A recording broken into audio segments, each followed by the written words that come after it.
ભાવનગર શહેરના હાર્દસમાં ઘોઘા ગેટ સહિતના વિસ્તારમાં મ્યુનિસિપલે દબાણ હટાવ સેલનો સપાટો બોલાવ્યો છે. આ અંતર્ગત 4 ટેમ્પો ભરીને માલ સામાન જપ્ત કરવામાં આવ્યો હતો. વાત કરી રહ્યા છે ભાવનગરની. ભાવનગર શહેરના હાર્દસમાં ઘોઘા ગેટ ચોક, શાક માર્કેટ અને વાસણઘાટ વિસ્તારમાં આજે મહાનગરપાલિકાના દબાણ હટાવ કાફલાએ કાર્યવાહી કરીને 4 ટેમ્પો ભરીને સામાન જપ્ત લીધો હતો.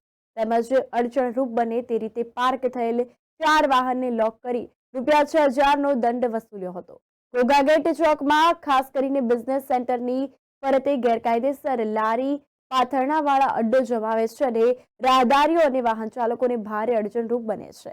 તેમ છતાં મ્યુનિસિપલ તંત્ર દ્વારા ભાગ્યે જ ક્યારેક કાર્યવાહી થતી હોય છે, જેમાં આજે કાર્યવાહી થઈ હતી અને તંત્રએ સપાટો બોલાવતા ગેરકાયદેસર લારી જે છે તેમજ પાથરણાવાળાઓ જે છે તેમાં દોડધામ મચી હતી. તો લોકોને વાહન પાર્કિંગ કરવામાં કે ચાલીને જવામાં પણ નાકે દમ આવી જાય તે રીતે લારી અને પાથરણાવાળાનો ત્રાસ વધ્યો છે.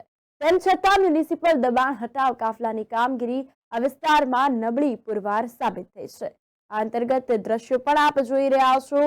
આ વિસ્તારમાં ભારે ભીડ જોવા મળે છે. તો આજે કાર્યવાહી થઈ હતી અને તંત્રએ સપાટો બોલાવતા ગેરકાયદે લારી પાથરણાવાળાઓમાં ભારે દોડધામ મચી હતી.